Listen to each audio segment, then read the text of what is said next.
안녕하세요. 와주신 여러분 감사드립니다. 저는 카이스트 전산학부 교수이고 학생생활처장 겸 포용성위원회 위원장을 맡고 있는 류세경입니다. 안녕하세요. 저는 2019년에 카이스트에 부임해서 지금 조교수로 일하고 있는 강진영입니다. 네, 박수를 받아서 해주세요. 네, 안녕하세요. 저는 올해 8월에 졸업하고 지금은 충남대 의과대학에서 박사 후 연구원으로 재직 중인 김자영이라고 합니다. 와! 네, 저희 오늘 1시간 동안 여러분과 함께 여성 과학자의 삶에 대해서 이야기를 하려고 합니다. 원래는 이렇게 뜨거운 반응을 예상하지 못하고 저희가 준비한 질문과 대답이 있었는데 너무나 적극적인 반응이 있었어요. 그래서 질문을 정리하는데도 쉽지 않았는데 저희 3명이 다 준비하면서 저희가 위로를 받았고 또 약간 먹먹하기도 하고 책임감을 느끼게 됐습니다. 그래서 각자 다양하게 이야기를 나눠서 할 텐데 미리 말씀드리고 싶은 건 사람이 다 다르잖아요. 모든 사람이 다 다른 방법이 있기 때문에 이 중에서 답을 굳이 찾으려고 하지 마시고 저 사람은 저렇구나, 나는 어떻게 할까, 그렇게 생각해 주시면 좋겠고, 저희가 모두가 동의하는 것은 슈퍼우먼은 없다. 그래서 그런 이야기 이제 여러 번 할 텐데 좀 잘 들어주시면 감사하겠습니다. 그리고 마지막으로 저희가 가능한 다 포함하려고 했는데 답이 다 안 됐을 수도 있어요. 제가 마지막에 한 번 더 말씀드리겠지만 그런 분들은 저희에게 이메일로 문의 주시면 감사하겠습니다. 자, 이제 시작하겠습니다. 차례대로 저희가 자기소개 겸 FAQ에 대한 대답을 하려고 해요. 순서는 여러분과 아마도 나이 차이가 제일 적은 순서대로 제가 제일 마지막에 하겠습니다. 공통 질문인데요. 각 사람이 한 5분씩 다음 질문에 대해서 말씀을 드릴 거예요. 질문은 크게 3가지가 있는데 첫 번째는 결혼과 출산은 언제 하시고 육아는 어떻게 하셨나요? 부모님께서 도와주셨나요? 이게 첫 번째고요. 두 번째는 출산 및 육아와 연구를 병행하는 데 있어서 바람직한 자세, 마음가짐이라는 게 있을까요? 어떤 걸까요? 모두 완벽하게 하는 게 가능할까요? 어떤 걸 포기하셨나요? 남편이 중요한가요? 보스가 중요한가요? 이런 질문이고요. 마지막으로 3번째는 시간 관리와 건강 관리는 어떻게 하셨나요? 입니다. 김자영 박사님께서 먼저 말씀해 주시겠습니다. 저는 대학 좀 특이한 케이스긴 한데요. 대학원 과정을 시작함과 동시에 결혼을 했는데 그 해에 아기를 낳았어요. 그리고 둘째는 첫째가 태어난 지 이제 2년 후에 같은 날에 태어났고요. 첫째가 6개월 때까지 그리고 둘째는 15개월 때까지 저희 친정엄마가 대전에 내려와서 평일을 아예 사셨고 그리고 저의 경우에는 양가 부모님의 도움이 아주 크리티컬했어요. 없었으면은 조금 어려웠을 것 같다는 생각을 해요. 그리고 바람직한 마음가짐은 완벽할 수 없다는 걸 스스로 인정하고 받아들이는 것인 것 같아요. 저의 경우에는 저는 그러지 못했고 완벽하게 다 하려고 그랬어요. 그리고 우리 엄마가 가정주부인 우리 엄마가 나한테 줬던 것처럼 예쁜 옷을 찾아서 입히고 집을 항상 깨끗하게 하고 막 그런 여러 가지를 늘 욕심을 냈는데 그렇게 했더니 결과적으로는 매일매일 저의 에너지의 120%를 쓰고 살게 됐고 그렇게 하다 보니까 정신적으로 너무 날카로워져서 그 남편하고 아기들을 좀 힘들게 했던 것 같아요.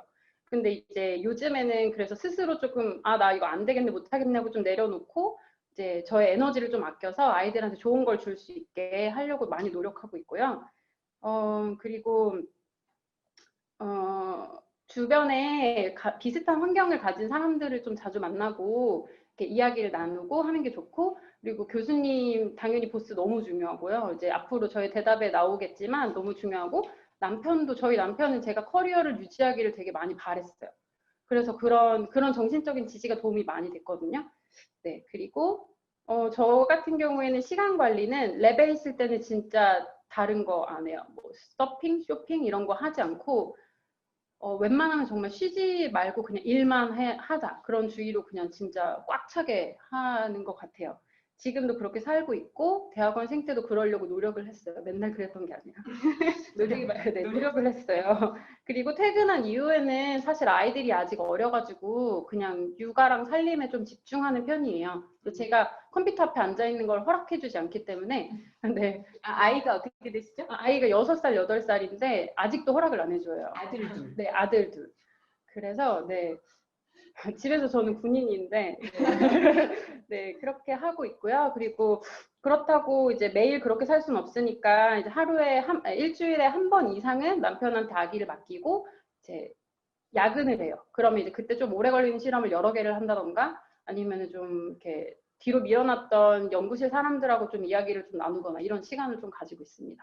그리고 건강 관리는 따로 운동을 못해서 그냥 새끼 안 굶고 잘 챙겨 먹는 거 그걸로 하고 있어요. 감사합니다. 다음 강진영 교수님. 저는 이제 카이스트 졸업생이고요. 공공학번이고 여기서 학사하고 석박통합과정으로 박사 마치고 미국에 유학을 포닥을 갔다가 이제 작년에 카이스트로 다시 돌아왔고요. 그래서 결혼과 출산은 결혼을 이제 남편이랑 CC인데 이제 남편이 제가 포닥하던 학교에 이제 박사 유학을 오게 돼가지고 그래서 그때 결혼을 이제 하게 됐어요. 연애 7년 하고 결혼했고요. 그리고 출산은 제가 포스닥을 하면서 첫 번째로 이제 논문 쓸 결과를 얻은 다음에 이제 아이를 갖자 이래가지고 그때 이제 첫째 아이를 낳고 지금 그 아이가 4살이어가지고요. 그래서 그렇게 아들 하나 있고요. 육아는 이제 출산 후에 친정부모님이 미국에 오셔서 3달 동안 저랑 아기랑 봐주시고 시부모님이 이제 한 달 오셔가지고 봐주시고 그 다음부터는 4개월부터 계속 어린이집을 계속 아기가 다녔어요. 다녀서 이제 1년 반 동안 미국에서 저랑 남편이 키우다가 제가 귀국하면서 아이를 데려와서 이제 시댁에 맡겼어요. 그래서 시댁에서 1년 반 동안 이제 어린이집 다니면서 지내고 저는 이제 주말에는 시댁에 가서 아기를 데리고 다시 친정으로 가서 친정에 가서 자고 다시 아기를 데리고 시댁에 맡기고 저는 내려오고 이런 이제 생활을 이제 한 1년 반 하다가 최근에 이제 남편이 여기 카이스트의 자리를 다행히 감사히 잡게 돼가지고 이제 미유년 한지 한 달 정도 되었습니다. 네, 그리고 육아 출산을 연구하면서 이제 바람직한 마음가짐은 그냥 하는 거? 뭐 이게 잘 되나 안 되나 뭐 이런 생각 하지 말고 그냥 열심히 하는 거 그 시간에 뭐 내가 어떻게 될까 내가 잘하고 있나 이런 생각 없이 그냥 순간순간 최선을 다하고 뭔가 이렇게 완벽하게 해내자 이게 아니라 이제 막 그냥 그 순간에 해야 되는 것들을 이제 뭐 하루 뭐 일주일 그걸 열심히 하는 거가 중요한 것 같고요. 그다음에 육아를 위해서 포기한 거는 이제 사실 연구 열심히 하시는 분들은 연구 시작하시면서 다 포기하시잖아요. 취미 활동이나 뭐 하고 싶은 거니까 이제 거기서 이제 더 포기한 거는 뭐 저녁 시간 이후의 육아와 저녁 시간 이후의 연구와 주말 동안의 연구를 포기한 것 같아요. 그리고 남편과 보스가 모두 네, 정말 둘 다 너무 중요하고요. 네, 연구를 하고 싶으면은 이제 자기 커리어만큼 안에 커리어를 중요하게 생각하는 남편 만나는 거 중요한 것 같고, 그 다음에 보스는 남자 여자를 떠나서 자기가 애를 키워본 사람이 하더라고요. 그러니까 남자라도 이제 자기가 애를 키우시지 않은 교수님 모르시거든요. 근데 남자인데 자기가 애를 키워보신 분들은 아세요. 그래가지고 여자 남자는 중요하지 않고 애를 키워보신 분들이 더 이해를 잘 해주시더라고요. 네, 그래서 보수도 되게 중요하신 것 같아요. 네, 시간 관리는 사실 그냥 저 좀 필요한데 못 하고 있어가지고 닥치는 대로 하고 있어서 없는 것 같은데 이게 시간 관리, 체력 관리 다 합쳐서 저는 밥 잘 먹고 잠자는 시간을 꼭 지키려고 하는데요. 그게 오래 가는데 중요한 것 같아요. 그리고 운동은 원래 주 1, 2회는 꼭 하려고 했는데 코로나 터지고는 지금 못 하고 있는 중이에요. 네. 감사합니다. 제가 두 분께 시간 지켜달라고 너무 열심히 얘기했더니 굉장히 신속하게 얘기했잖아요. 제가 얘기한 다음에 시간 남는 거 제가 보충 질문 드릴게요. 네. 안녕하세요. 저는 카이스트에서 학부, 석사, 박사를 다 마치고 보스턴에서 8년을 있었어요. 하버드에서 3년, 썬 마이크로 시스템스라는 연구소에서 5년 있다가 들어왔고요. 학생 때 4년 위 선배와 CC로 대학원 박사 2년 차 때 결혼을 했어요. 그리고 박사과정 때는 그냥 연구하고 뭐 그러다가 박사 받고 나서 그 다음에 바로 첫째를 가졌어요. 그래서 포닥 가서 아기를 낳았는데 저희는 몰랐죠. 몰랐기 때문에 첫째 아기를 갖고 보스턴에 갈 때 혼자 갔어요. 남편이 이제 직장을 구하느라. 그래서 그 첫째 임신한 9개월을 혼자 있었어, 미국에.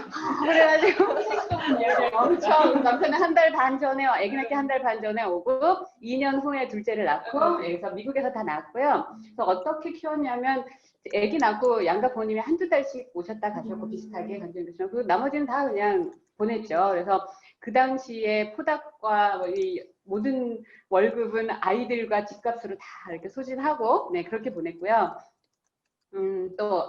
네. 그리고 어떻게 관리를 해야 되나 출산 및 육아와 연구를 병행하는데 가장 바람직한 마음가짐은 두 분이 말씀하셨지만 선택과 집중인 것 같아요. 저는 아주 과감하게 가사를 버렸어요. 아니 그리고 버리지 않아도 어차피 맞아요. 음식도 좋아하지 않고 그렇기 때문에 미국에 있을 때는 그래도 꾸역꾸역 했죠. 돈이 없으니까. 그리고 애기들 조금 먹고 하니까 그랬는데 뭐 남편도 저도 그냥 간단한 샌드위치를 점심 때우고 이런 식이었다가 한국에 돌아와서 배달 음식과 도와주시는 이모님들 덕분에 과감하게 좀 버렸고요. 그게 슈퍼우먼 없고 원더우먼 없어요. 그래서 그렇게 하는 게 좋다고 생각하고요. 보스가 저는 매우 제 대학원 때 교수님이 굉장히 무서워서 학교를 떠나야겠다는 생각을 하게 했어요. 저렇게 행복하지 않은 생활을 하고 싶지 않거든요. 저는 미래를 위해 현재를 저당 잡히는 생활을 할 수 없는 캐릭터이기 때문에 매일매일 즐거워야 되는데 그래서 하지 말까? 박사를 일단 하는데 포닥 때도 이제 그런 고민을 하다가 저는 그 썬마이클 시스템 연구소에서 정말 그렇게 즐겁게 서로 격려하면서 완전 치열하게 연구를 재밌게 할 수 있다는 걸 보고 우리 학생들한테 이게 가능하다는 걸 보이고 싶어서 학교에 다시 돌아왔어요. 그래서 그런 보스가 정말 중요하다고 생각하고 마지막으로 시간 관리와 건강 관리는 정말 중요하다고 생각해요. 그래서 저희 보스턴에 있던 8년을 생각하면 남편은 이제 보스턴에 뒤늦게 와서 일을 했는데 서로 시간 분배하는 거가 굉장히 어려웠어요. 아마 잘 아시겠지만 그래가지고 누가 애들을 하나 전 딸둘입니다. 그래서 딸둘을 픽업해서 가고 그 일하는 시간은 김정 박사 말씀하신 것처럼 그냥 확 몰입해서 하고 또 조금이라도 늦게 데리러 가면은 페널티를 내야 돼요. 10분당 얼마더라? 그래서 애기들 픽업해서 와서 또 씻기고 먹이고 재우고 참 다 재우면 10시 뭐 이런 그죠? 막 소름 그런 거. 그리고 지금 저희 딸들이 이제 고3, 고1이라서 훨씬 나아졌는데 처음 한국에 왔을 때는 한국말도 잘 못하는 초딩 1학년과 유치원생이었거든요. 그래서 적어도 저녁은 엄마 아빠 중에 한 명은 같이 먹자. 네네. 그러면 너는 월수금 나는 화목 뭐 이걸 이제 주말마다 해야 돼요. 이번 주 난 출장이요. 이런 시간 관리를 해야 했기 때문에 저는 건강 관리가 진짜 중요하다고 생각하고요. 다행히 제가 운동을 좋아해서 20대 때 수영과 달리기로 다진 체력을 30대 때 다 소진하고 김재 박사님 말씀하신 것처럼 그 당시에 운동하기 쉽지 않거든요. 40대에 다시 시작해서 요즘 필라테스를 열심히 해서 태능인이라는 별명을 갖고 있습니다. 그래서 저희가 지금 사실 이 이야기를 천천히 하려고 했는데 다들 빠르게 해주셔서 여기서 제가 추가로 우리 원래 하려고 했는데 못했던 거 한 번씩 질문을 드릴게요. 저희가 좀 조심하고 싶었던 게 뭐냐면 아까 김정 박사님하고 강진영 교수님 두 분 다 얘기하신 것처럼 남편이랑 보스가 되게 중요해요. 근데 보스는 우리가 선택하기 쉽지 않아요. 물론 선택할 수도 있지만 근데 남편은 선택할 수 있어요. 그런데 우리가 조심하고 싶었던 건 결혼 잘해야 돼요 라는 얘기를 하고 싶지는 않았어요. 그러나 그게 되게 중요하잖아요. 거기에 대해서 한마디씩 해주실까요? 김정 박사님. 일단 우리 남편이 학생이라 여기 있는지 없는지 확인해야 돼요. 저희 남편 같은 경우에는 그러니까 제가 커리어를 그만두지 않기를 되게 원했어요. 그리고 늘 나한테 그렇게 말했고 근데 도와주지를 않는 거예요. 근데 그게 진짜 정말 진짜 말씀하셨듯이 진짜 치열해요. 저희 둘 다 대학원생이었는데 지금 남편은 아직 학생이고 저만 졸업했는데 막 진짜 누가 야근을 할 것인가 진짜 첨예한 대립이에요. 그러면 또 누가 돈을 더 버는데 막 이렇게 나오고 되게 치사해지거든요. 근데 그렇게 하면은 할 수가 없는데 그러면은 누군가 집에 있는 사람은 아이를 돌볼 뿐만 아니라 살림을 해야 되고 막 그런데 이제 그런 모든 게 다 이제 내 생각대로 안 돼요. 그냥 그럴 때는 그냥 받아들이고 남편한테 꾸준히 그냥 뭐 말을 하든 싸우든 하면서 어쨌든 계속 어필은 해야 돼요. 내가 너무 힘들다는 거를. 그리고는 이제 그분도 조금 바뀌어야 저랑 계속 살 수 있는 거고. 그래서 이제 저희는 그렇게 조금씩 서로 투닥거리면서 조금씩 서로 바뀌어 갔던 것 같아요. 그래서 저도 완벽주의를 버리게 됐고, 집이 진짜 엉망진창이에요. 지금도 빨래도 그대로 거실에 방치된 게 지금 며칠째 뭐 이런데, 그런 거는 서로 그냥 이렇게 감안해 가고 그냥 가면서 서로 이렇게 그 삶이 유지될 수 있도록, 아이들이 딱 맞는 시간에 밥을 먹고 뭐 유치원에 가고 뭐 하원할 수 있도록 그 정도만 맞추고요. 나머지는 그냥 되게 둘이 서로 이제 양해를 해요. 이제 이 삶을 아니까. 그래서 남편이 꼭 정말 이렇게 도와주고 헌신적인 사람이 아니어도 할 수 있어요. 그러니까 어떤 사람을 만나든지 할 수 있으니까 포기하지 말고 그냥 꾸준히 해나가시면 돼요. 포기하지 마시고 저를 보시고. 할 수 있어요. 교수님. 네, 저도 공부하고 싶은 마음이 있었기 때문에 처음에 남편을 사귀기 전에 이렇게 약간 썸 탈 때부터 그런 얘기를 많이 했는데, 이렇게 얘기를 하면서 보니까 이 사람이 정신이 잘 박혀 있는 사람이구나. 그러니까 뭔가 내가 연구하고 그런 거에 대해서 이제 이게 뭐, 그러니까 자신의 커리어처럼 이게 사람의 커리어로 이 사람이 인생에서 이걸 중요하게 생각한다는 거를 느낄 수가 있었고, 독립적이어서 자기 일도 자기가 알아서 하고, 또 제가 제 일을 알아서 하는 것에 대해서도 존중해 줄 만한 사람이라는 판단이 들고 나서 저희 사귀기 시작했던 것 같아요. 네, 그렇고 남편도 이제 사실 여성들은 어릴 때부터 집안일 할 기회가 많은데 남성들은 상대적으로 그렇지 않아서 어릴 땐 몰랐는데 이제 같이 살아보니까 티가 나더라고요. 근데 그래서 저도 이제 계속 끊임없이 얘기하고 하면서 남편이 조금씩 바뀌긴 바뀌더라고요. 예, 조금씩 바뀌고, 애기 이제 계속 얘기하겠지만 애기를 낳으면 이제 각자가 서로 엄마와 아빠가 투영되는 그런 시점이 있더라고요. 그래서 남편이 한 번 또 약간 바뀌더라고요. 남편 아마 스스로 못 느꼈을 수도 있는데, 근데 또 거기서 또 뒤지고 볶고 싸우면서 다시 서로 교육이 되고, 또 아까 말씀하신 것처럼 기준이 낮아지면서 약간 이퀄리브리엄의 도달을 좀 했어요. 네, 그래가지고 네, 남편은 일단 가치관이 이제 뭐 나한테 잘해주는 사람이 아니라 나의 독립성을 인정해주고 자신의 길을 스스로 알아서 갈 수 있는 사람이면은 좋은 것 같아요. 네. 네, 저도 비슷한데 저도 그냥 잠깐 얘기하면 저희 남편도 아까 김재 박사님 말씀하신 것처럼 매우 좋고 그런 사람인데 해본 적이 없잖아요. 그래서 이제 그 차이가 있어서 계속 이야기를 하는 거고, 저는 남편이 지금 원래 물리를 졸업해서 기계과 현재 패스 교수인데, 그러니까 전어를 쓰는 사람이라 전산과에서 논문 쓰고 학회 데드라인에 맞춰서 하는 게 전혀 이해가 안 가는 거예요. 미리 하지. 이런 말도 안 되는 소리를 하고 학회를 왜 이렇게 자주 가냐, 특장이 왜 이렇게 많냐, 뭐 이런 거예요. 그러니까 또 스타일도 다르고, 저는 가서 이렇게 인터내셔널 콜라보레이션 많이 하고 이게 달라서 그 이야기를 하는데 한 20년 걸린 것 같아요. 왜냐면 아까 말씀하신 것처럼 저는 또 여러분보다 훨씬 좀 나이 차이가 있으니까 그런 현모양처 내지는 이래야 된다는 생각이 있다가 그걸 하나씩 저 스스로 해결하는 데 좀 걸렸고, 그 남편한테 이야기하고, 남편은 또 이해를 잘하는 사람이지만 배워야 학습이 필요하잖아요. 최근에는 또 제가 뭐 이런 학생생활처장이나 보직을 하다 보니 그거에 대한 너무 다른 데서 쓰는 시간이 많은 거에 대한 또 서로 이렇게 싱크 맞추는 거죠. 그래서 우리가 계속 자라가고 있기 때문에 40대에도 자라고요, 50대에도 되게 성장하고 있기 때문에 계속 싱크 맞출 수 있는 사람이면 참 좋겠다는 생각이 듭니다. 네, 감사합니다. 그래서 아까 김재영 박사님 말씀하신 것처럼 처음부터 이렇게 그런 사람은 우리도 그렇고 사실 우리도 부족하잖아요.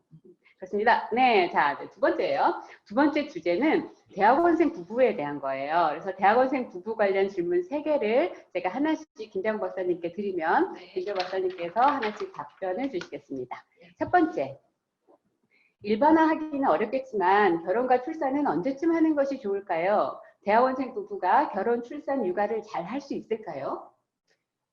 네, 저는 강진영 교수님의 그 대답을 들으면서 교수님처럼 할 수 있으면 최고 좋아요.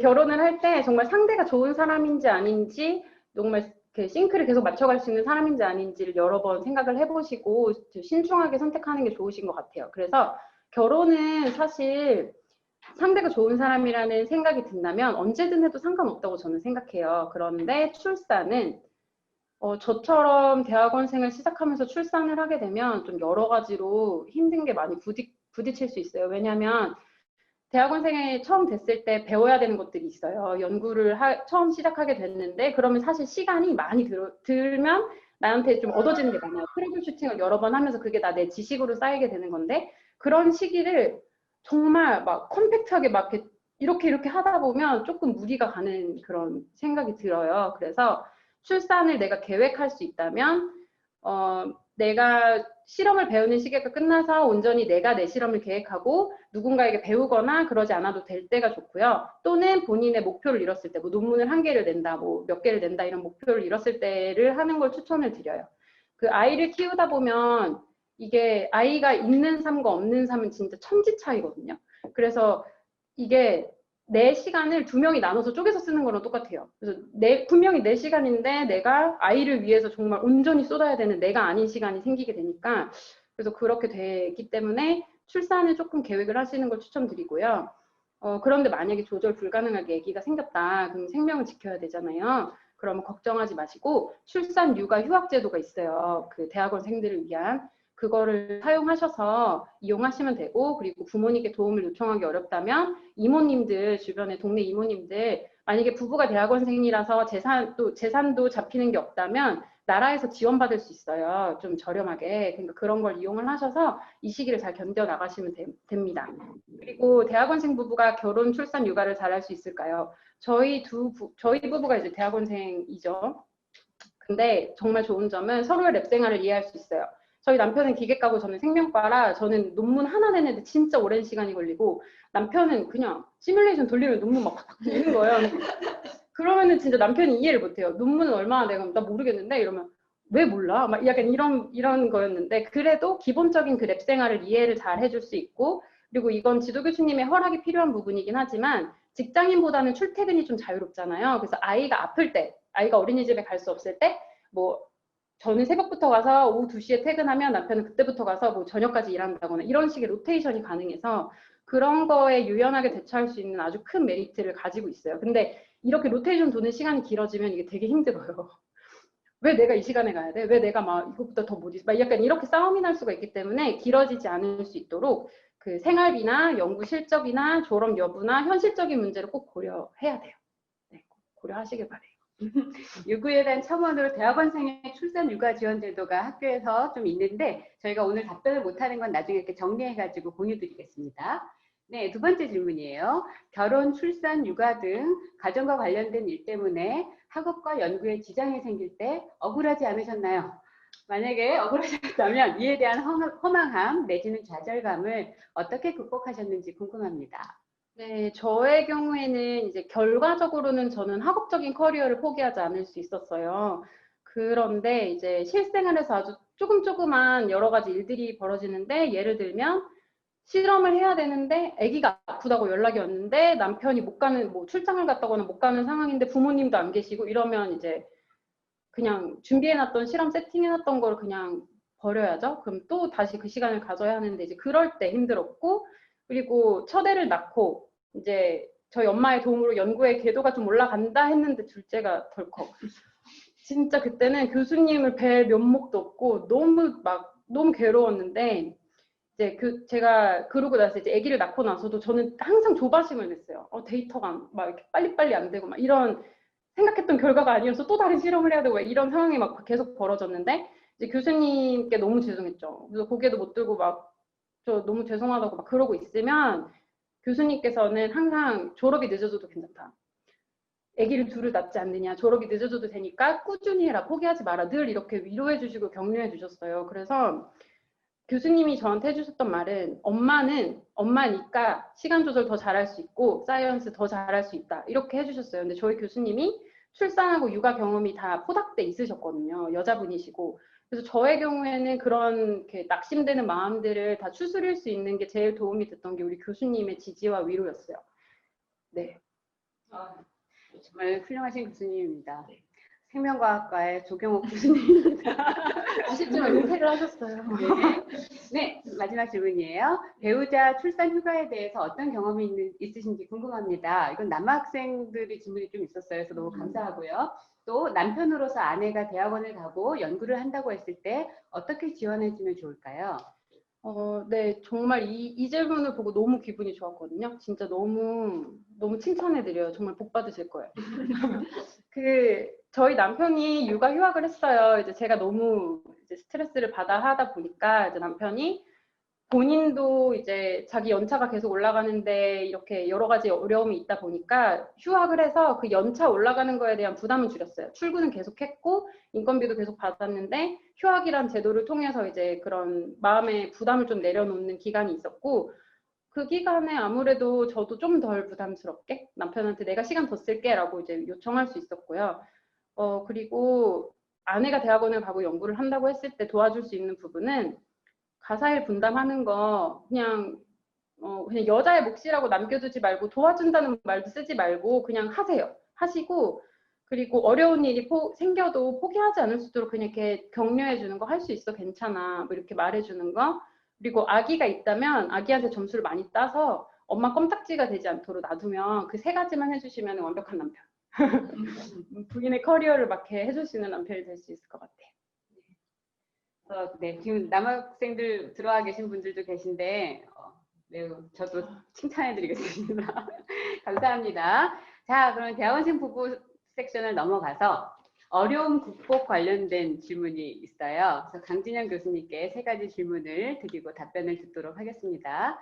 첫 번째 질문은 학업과 연구를 진행하면서 결혼, 출산, 육아로 인해 가장 큰 고난을 겪으셨을 때가 언제인가요? 어떻게 극복하셨나요? 원래 되게 한 5가지 썼었는데 너무 길어서 2가지만 가지고 왔어요. 처음에는 이제 임신했을 때였는데 이제 제가 임신을 이제 일단은 저는 되게 다행히도 이제 프로젝트 성공하고 임신하자 그랬는데 프로젝트 성공이 다행히 됐고 임신도 그러니까 아기도 잘 찾아줘가지고 고맙게 됐는데 사실 연구실도 바꾸고 그런 좀 영구적으로 어려운 상황이 있어서 아기를 낳을까 너무 우울하다 막 그런 생각을 했는데 연구도 안 되고 나이만 먹고 근데 남편이 옆에서 이러면 죽도 밥도 안 된다 더 계속 해야 된다 이렇게 해줘가지고 다행히 프로젝트 성공하게 얘기 낳고 그래서 여기 지금 와 있어서 이 자리를 빌어 감사의 말을 남편에게 전하고 싶고요. 계속 연구를 하도록 격려를 해줘가지고 네. 그리고 임신을 입덧을 제가 되게 심하게 했어요. 5주에 갑자기 확 올라와가지고 애기 낳을 때까지 입덧을 계속 했거든요. 그래가지고 그게 증상이 뭐 정말 심하신 분을 위하면 아무것도 아니지만 제 주변에 여러분들 뵈면서 이렇게 제일 크리티컬한 게 임신을 하고 체력이 너무 떨어져서 아예 일을 못하면 너무 그게 연구에 방해가 돼서 저는 운동을 별로 안 좋아하는데 노산을 해야 되니까 운동을 열심히 했어요. 그래가지고 그랬는데 이제 다행히 몸은 괜찮았는데 계속 배멀미를 24시간을 심하게 하거든요. 그리고 뭐 냄새에 되게 민감하고 뭐 맛도 다 안 느껴지고 그리고 특히 향수 냄새 너무 예민해가지고 주변에 사람들 옆에 갈 수가 없었어요. 이렇게 화장품, 로션 냄새를 못 맡아가지고 그래서 안정기가 되기 전에 미리 모든 사람들한테 알렸어요. 한 10주 차에 왜냐하면 너무 힘들어서 티를 안 내는 게 너무 힘들어가지고 다 얘기하고 스스로 열에 뭐 랩 세미나 할 때도 맨 뒤에 앉아 있고 뭐 이렇게 중간에 왔다 갔다 하는 거를 좀 이해받을 수 있게 했고요. 그래서 이제 최소한으로 뭐 10시 출근, 5시 퇴근 이런 식으로 했고 근데 남편이 이때 되게 바빠가지고 영구적으로 그래서 저를 막 이렇게 챙겨줄 수 있는 상황이 아니어서 이제 남편은 그때 대신에 이제 제가 집안일을 못하니까 저는 이제 집에 가면은 소파에 이렇게 앉아서 기다리다가 10시가 되면 옆으로 이렇게 잠이 들고 그럼 이제 아침에 일어나면 겨우 씻고 나가는 뭐 그런 정도여서 뭐 샴푸도 못하고 비누도 못하고 뭐 약간 그런 상황이었었는데 남편이 그래서 어떻게 했냐면은 이제 저희가 완전 생활 리듬을 따로 해서 남편은 가사 일을 다 했어요. 다 하고 저는 아무것도 안 했고 집안일 가끔 청소 정도만 하고 근데 이제 대신에 굉장히 이제 최소한 미니멈만 하는 거죠. 미니멈만 뭐 밥을 한 번 하면 일주일에 같은 걸 먹고 뭐 이런 식으로 국을 이렇게 한솥 끓이면 뭐 이렇게 거의 뭐 그리고 못하면 이제 나가서 사 먹고 뭐 이렇게 하고 그리고 제가 이제 들어오면 저보다 늦게 들어와서 뭐 비슷하게 들어와서 밥 해주고 남편은 그냥 자요. 그러면 제가 버티다가 잠들면 남편이 새벽에 일어나서 출근을 하고 저는 아침에 일어나서 이렇게 서로 각자의 삶을 굉장히 열심히 사는 그래서 되게 사실은 좀 임신했을 때 좀 이렇게 약간 정서적으로 막 이렇게 우쭈쭈 받고 싶은 마음이 있었는데 현실적으로 불가능한 상황이었는데 남편이 되게 열심히 노력하고 있는 거를 이제 이성적으로는 알아가지고 되게 고맙게 생각하고 그래서 이렇게 서로 서바이벌을 잘 했습니다. 그래서 남편도 그때 연구를 잘 했고 저도 그때 또 지도 교수님께서 그러면 아기 낳기 전에 프로젝트 마무리하자 그래서 이렇게 장비 활용 시간을 몰아주셨어요. 그리고 저도 일할 수 있는 시간이 얼마 안 되니까 집중을 해서 일들이 더 잘 됐어요. 그래서 임신 기간에 연구를 잘 할 수 있었습니다. 네, 네, 그렇고 두 번째는 이제 아기 낳고 한 7개월 정도 됐을 때였는데 연구 육아 계속하면서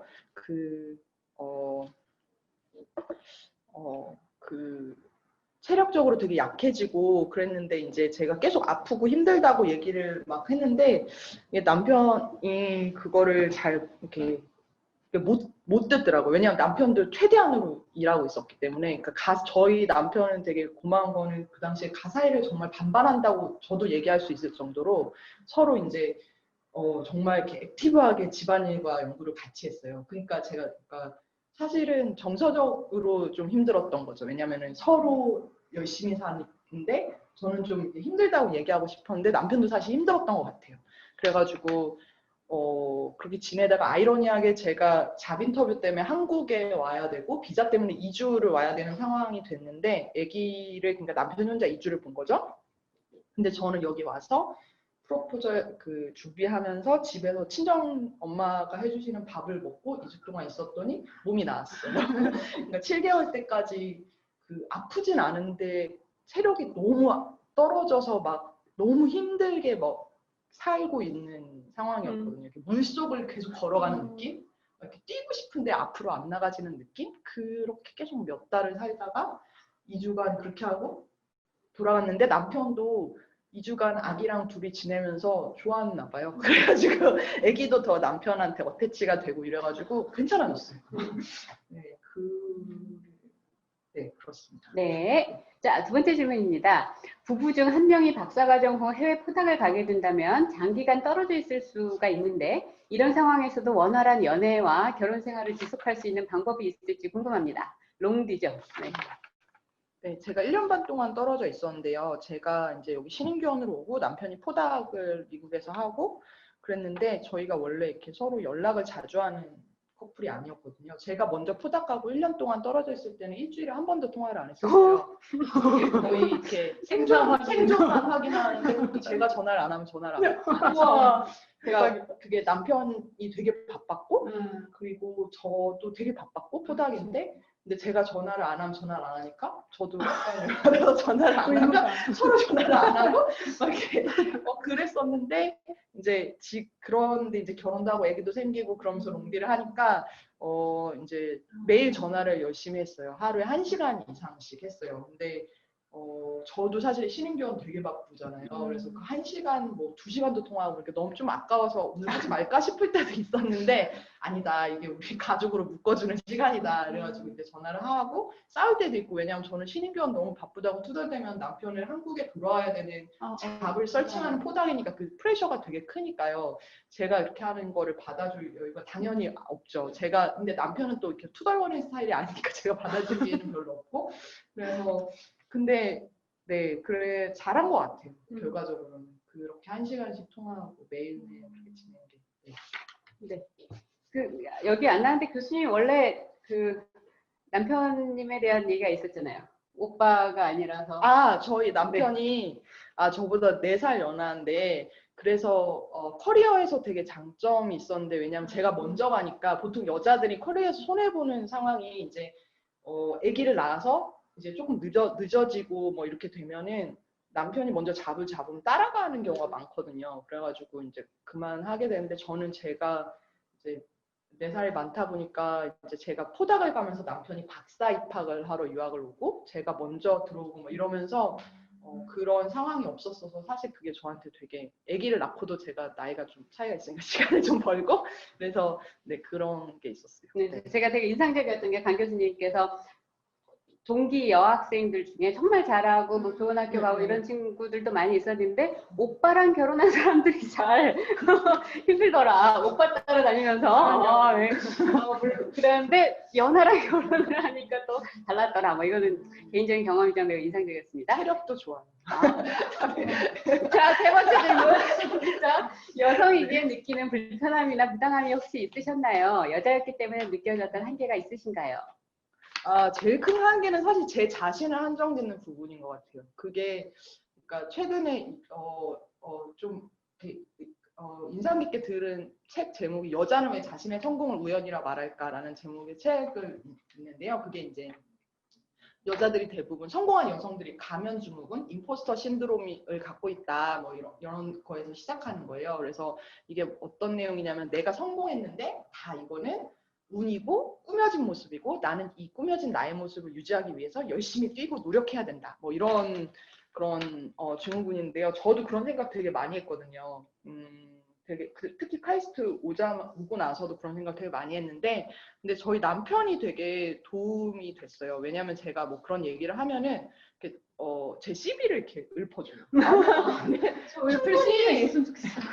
능력이 있어, 뭐 이러면서. 아니면 다른 사람들의 막 CV를 찾아줘요. 얘 봐, 이게 너 떨어지지 않아, 이런 식으로 굉장히 훌륭하신 객관적으로. 남편이 멋져. 네, 그래가지고 되게 도움이 됐어요. 그게 되게 팩트에 기반한 그런. 그리고 두 번째는 이제 여자가 마이너리티라는 부분 때문인데요. 이제 남편이 이제 같은데 교수로 왔잖아요. 그러니까 막 밥을 사주시는 교수님 많으세요. 막 점심마다 막 이렇게 데리고 와서 막 밥을 사주시는데, 저는 뭐 그 정도, 이제 저도 되게 많이 챙겨주셨는데 그 정도는 아니었거든요. 근데 생각해보니까 저를 밥을 사주시기가 애매하실 것 같아요. 교수님들이 여자 1대1이니까 교수로. 남자 뭐 교수님이 이렇게. 여자 교수님하고 1대1로 밥 먹는 게 부담스러울 수 있죠. 네, 그렇죠. 그리고 뭐 교수 아파트에 사는데 한 번은 무슨 약간 조촐한 아기 생일 파티가 있었는데, 이제 엄마들도 모이고 아빠들도 모이고, 근데 아빠들은 다 교수님들이시니까 모여서 이제 막 연구 얘기 하시는 거예요. 근데 저도 거기 가서 이렇게 얘기를 할까 하다가 약간 애매해서, 저는 이제 엄마들이랑 이제 여기 뭐가 좋고 이런 얘기, 당연히 저는 그게 너무 이렇게 소중한 정보라고 들었는데, 근데 이제 갔다 와서 남편한테 이제 제가 뭐 좋겠다 뭐 그런 얘기도 하고 친구 사귀고 막 이랬더니, 와서 얘기를 해야지, 그거는 내가 도와줄 수가 없다, 네가 와서 적극적으로 얘기를 해야 된다, 그러더라고요. 그래서 그거는 이제 제가 노력해야 하는 부분이 있는 것 같아요. 네. 매우 중요한 포인트라고 보여요. 그래서 특히나 일하시는 여성분들이 제일 어려운 것 중에 하나거든요. 그런데 그냥 먼저 가서 같이 이야기하고, 이게 남자 여자가 아니라 같은 리서처가 같은 연구하는 사람이기 때문에 우리는 사람 대 사람으로 얘기하는 거거든요. 그러니까 그거가 우리부터 이상하지 않아야 된다는 생각이 듭니다. 네, 그러면 세 번째는 제가 뭐라 분류하기 어려운 것들을 가능한 빨리 커버하도록 하겠습니다. 첫 번째, 대학원생으로서 결혼할 때 부모님의 도움 없이 재정적인 준비는 어떻게 하셨나요? 그러니까 제가 대학원생 때 결혼했어요. 제가 대학원생이고 남편은 뭐였지? 후다니까 돈을 못 벌어. 원래는 돈을 벌려고 했으나 IMF에 직격탄을 맞아서 다음 주에 연구소 시작한다 했는데 그 연구소가 없어졌어요. 그래가지고 지도 교수님 랩에서 별로 못 받는 포닥으로 있었는데, 그래서 저희는 어떻게 했냐면, 지금도 있어요. 궁동의 기혼자 아파트 아시죠? 살았어요. 살았어요. 저도 거기 살았어요. 진짜 이렇게 작잖아요. 거기에. 그래서 좋은 거는 들여놓을 게 없어. 그래서 돈이 필요하지 않아요. 그래서 이게 그 부모님의 도움을 받아서 시작해도 좋겠지만, 저는 또 이제 개인적으로 좀 다른 게, 저희 남편은 대학원생 때까지 용돈을 받았고, 저는 대학에 입학하는 순간 부모님 용돈은 없다. 20살이 되면 독립해라, 이런 집이었어요. 그래서 안 받는 게 너무 그냥 당연했거든요. 근데 이거는 사람마다 너무 달라서, 중요한 거는 저도 그렇고 남편도 그렇고 뭐 이렇게 사고 갖고 이런 욕심이 상대적으로 적어요. 물론 남편은 저보다 훨씬 많아요. 그런데 우리가 그것 때문에 훨씬 더 편했다고 생각이 들어요. 지금도 뭐 이렇게 갖고 싶고 이런 게 별로 없어서. 근데 그거 중요한 거는 두 사람이 생각이 같아야 된다. 한 명은 갖고 싶은데 한 명은 아니면 좀 곤란하겠죠. 네. 두 번째는 이거 세상에는 참 다양한 편견이 있습니다. 이와 관련된 질문을 몇 가지 제가 읽어드릴게요. 그 학생들께서 굉장히 여러 가지를 주셨는데 1번 출산을 하면 총명함을 잃게 된다는 이야기에 대해서 어떻게 생각하시나요? 와, 저 처음 들었어요. 2번 여성으로서 박사 학위를 가질 경우 직업적인 측면에서 유리하다고 하는데 실제로 그런가요? 3번 여자가 박사를 졸업하면 결혼하기 힘들어진다는 말이 있는데 실제 사례도 그런가요? 4번 박사과정 시작하면서 이거 여학생이에요. 결혼이랑 애 낳는 건 포기했구나. 이런 말을 너무 많이 들었어요. 할머니한테 듣고 누구한테 듣고 친구한테 듣고 옆집 아저씨한테 듣고 박사과정 이후 30대 초중반에 이 고민을 하면 너무 늦은 걸까요? 이런 질문들이 되게 많아요. 그래서 저희가 셋 다 동의했던 건 뭐냐면 발레가 우후죽 수두룩해요. 여기도 다 발레고 너무너무 많고요. 근데 더 중요한 건 뭐냐면 사람이 다 다르잖아요. 그래서 굳이 별로 이렇게 그런 경험 안 해보신 사람 이야기를 들을 이유가 없어요. 여기에 있는 사람들 이야기를 들으셔도 되고, 그리고 다른 사람이랑 다르게 하면 되죠. 네, 굳이 다른 사람 똑같이 할 필요가 있을까? 그래서 네, 그렇습니다. 저는 개인적으로는 지금도 맨날 배우고 성장하고 있다고 생각하고, 지금도 제가 배우는 소스는 제 학생들이거든요. 젊은 사람들한테 배우는 거기 때문에 다른 사람들이 아니면 내가 미리 살아봐서 아는데 그거는 그분의 삶이고 우리의 삶은 우리가 만드는 거라고 생각합니다. 네, 그리고 세 번째, 교수, 연구소, 회사, 창업 등의 진로의 길에서 어떻게 교수님의 길을 선택하시게 되었나요? 회사와 학교에 남을 때에 대한 그 비교를 물어보셨는데, 제가 저는 회사연구소랑 교수를 했고 지금 수업하는데 제 친구가 창업하고 뭐 이런 친구랑 같이 수업을 해서 세 가지를 이렇게 좀 봤어요. 근데 창업은 일단 새로운 거를 하고 바로바로 뭘 만들어낸다는 즐거움이 있는데, 저 이제 개인적으로 저는 남의 돈으로 뭐 하는 걸 못하는 사람이에요. 돈이 일단 중요하지 않은데 너무 부담돼요. 망하면 어떡해. 나 혼자 망하는 건 괜찮은데 남의 돈 망하면 어떡해. 그건 전 못해요 절대. 근데 연구소가 되게 재밌었어요. 전 써내에서 5년이 정말 행복했는데 아쉬운 게 그때 딱 하나가 뭐였냐면, 미국 연구소는 보통 여름방학이 기니까 석 달에 대학원생들이 오는 거예요. 그래서 처음에 와서 이 꼬꼬마들하고 석 달 막 신나게 해서 이렇게 딱 잘하면 내보내야 되잖아요. 그게 되게 아쉽더라고요. 그래서 그때 돌아와서 저는 교수가 제일 좋은 게 연구도 해야 되고 뭐 여러 가지가 해야 될 참 많은데, 그 중에 아까도 말씀드렸지만 제 학생들한테 배우는 거, 그 젊은이들에게 반짝반짝하는 거를 배우는 게 제일 좋고, 그래서 제가 조금이라도 성장하는 게 되게 좋고, 더 좋은 거는 우리 학생들이 성장하는 걸 보는 게 너무 좋아요. 그래서 독립적인 연구자가 돼서 가서 또 막 저보다 더 잘하고 있는 걸 보는 게 너무 좋아서, 그래서 저는 이제 교수를 하게 된 거고, 다른 사람들은 또 다른 가치가 있으니까 자기들이 원하는 가치를 찾아서 하시면 될 거라고 봅니다. 네, 그러면 다음 섹션입니다. 다음은 저희가 제가 질문을 하면 조금 디테일한 대답이 될 수 있는 질문이 3가지가 있어요. 그래서 차례로 해보겠습니다. 김재영 박사님께 먼저 이런 질문, 비슷한 질문이 좀 있었어요. 네. 연구실에 여학생이 혼자이다 보니 묻고 싶은 것을 편하게 물을 상대가 없다는 생각이 가끔 듭니다. 남학생들끼리는 굳이 묻지 않아도 서로 침묵을 다지면서 연구에 관한 이야기도 많이 하는 것 같은데, 그 속에 끼어들지 못해서 그런지 그런 이야기를 할 기회가 거의 없고, 그러다 보니 때론 불안감에 휩싸이게 됩니다. 이런 상황인데 혹시 따로 조언해 주실 부분이 있으신지 궁금합니다. 이거는 아까 강진영 교수님도 심지어 요즘도 느끼실 수 있는 거잖아요. 그들만 보이스 클럽이 있는데 거기에 내가 어떻게 끼지? 어떻게 끼면은 좀 부드럽게 낄 수 있을까? 뭐 이런 생각들 어떻게 생각하시나요? 저는 약간 조금 환기를 시킨다? 그러니까 그 주어진 환경 안에서 불안해하지 말고, 좀 좋은 언니, 좋은 친구, 뭐 예를 들면 뭐 여자 교수님, 뭐 그리고 학교 내에 있는 동아리, 뭐 동기 모임, 이렇게 여자 대학원생을 찾아서 좀 터놓고 이야기하면서 고충을 해결하면 불안감이 줄어들 거예요. 그러면 그 나중에 이제 그 남자들에게 끼지 못했다는 불안감이 줄어들면 남자들의 그 모임에 그냥 뭐 남자 여자 가리지 않고 가서 먼저 이야기 거는 거가 가능해질 수 있어요. 그래서 같은 고민을 가지고 있을 수 있는 여자 대학원생을 찾아서 이야기하고 그냥 자연스럽게 그거를 오픈하고 이렇게 문제가 아니라는 거를 본인이 알았으면 좋겠어요. 그냥 누구나 그럴 수 있다는 거. 그래서 저의 경우에는 아기를 낳고 이제 사실 대학원 생활을 하면서 아기 낳고 아기 기르는 이야기를 할 수 있는 곳이 없어요. 저는 우리 교수님하고 했거든요.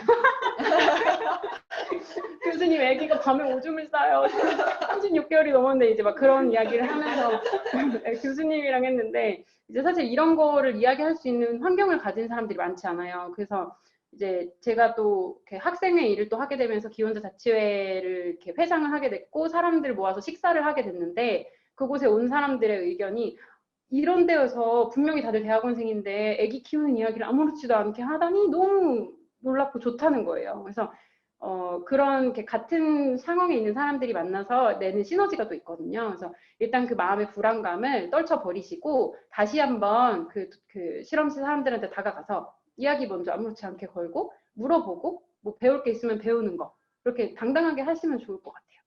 네, 좋습니다. 다음 질문은 강진영 교수님께 할게요.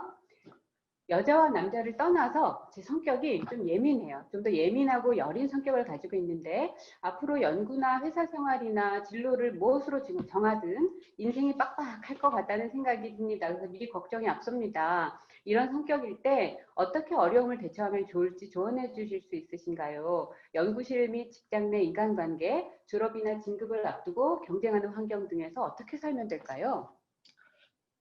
일단은 제가 정리한 거를 좀 네. 보면은 그냥 잘해야 되겠다는 생각, 아니 제 생각대로 뭔가 잘 완성해야 되겠다는 그 마음을 그냥 좀 내려놓으시면 좋을 것 같아요. 네. 이게 저도 그랬고 이제 카이스트 학생들이 다 이제 훌륭한 학생들이 많으니까 어릴 때부터 스스로 일을 잘해오고 또 계획을 딱 세우고 그 계획을 딱 실천하고 이런 걸 되게 잘해왔던 친구들이라 이제 그게 되지 않으면 더 불안하고 뭐 이렇게 약간 그런 강박이 있는데요. 사실 이제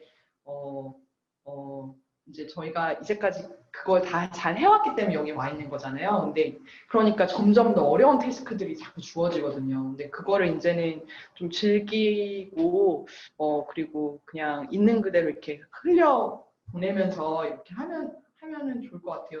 이제 뭐 좀 안 되면 어떠냐, 뭐 괜찮다. 저도 그러니까 포닥을 사실 두 군데 랩에서 했는데 첫 번째 포닥 하다가 이렇게 잘렸거든요. 그래서 두 번째 포닥을 갔는데 그렇게 한번 하고 나니까 도리어 다 마음이 편해지더라고요. 뭐 사실 자신이 제일 중요하고요. 이렇게 자기가 하고 싶은 거 하면서 잘 먹고 잘 자고 잘 놀고 하는 게 제일 중요한 것 같아요. 네. 맞아요. 네. 네. 본인을 행복하게 하는 것. 네. 또 강지영 교수님 얘기하셨던 것 중에 나를 칭찬하고 잘 먹이고 잘 키우고 나를 잘 키우는 게 진짜 중요하거든요. 네, 그러면 다음 질문입니다. 이건 제가 답변 드릴게요.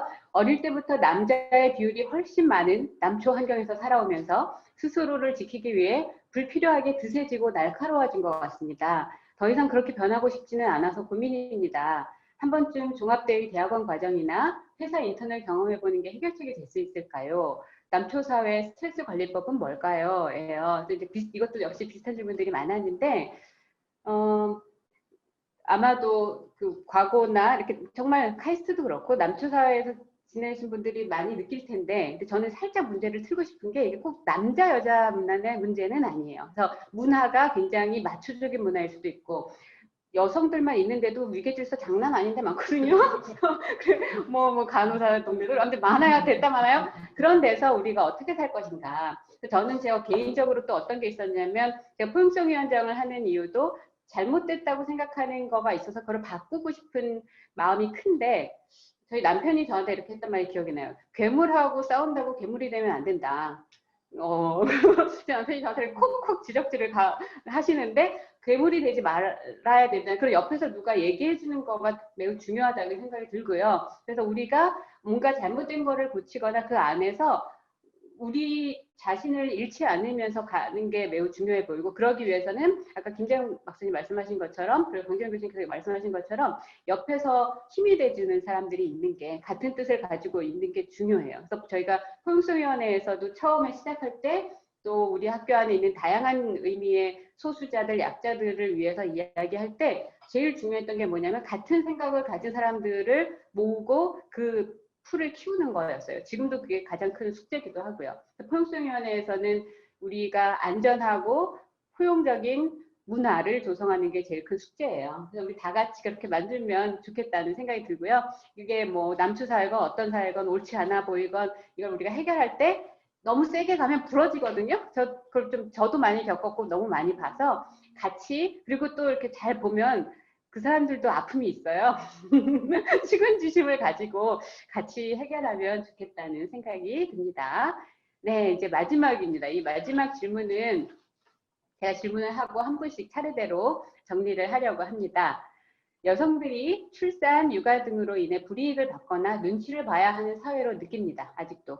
많이 나아졌다고 해도 그런 인식이 바뀔 수 있게 사회적으로 어떤 변화가 일어나야 하는지, 그것을 위해서 저희가 할 수 있는 일이 무엇이 있을지 고민이 됩니다. 어떤 생각을 하시는지 공유해 주실 수 있으실까요?